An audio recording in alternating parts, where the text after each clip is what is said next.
Tahukah kamu, burung kiwi, burung ikonik dari Selandia Baru, adalah makhluk yang sangat unik.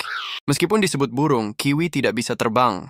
Sayapnya kecil sekali, hanya sekitar 5 cm, dan tersembunyi di balik bulu-bulunya yang lembut seperti rambut. Yang lebih aneh lagi, kiwi punya lubang hidung di ujung paruhnya. Berbeda dari burung lain yang biasanya punya lubang hidung dekat pangkal paruh.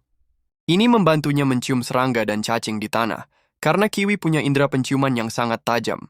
Dan meski kecil dan imut, kiwi adalah burung nokturnal, aktif di malam hari dan sangat teritorial.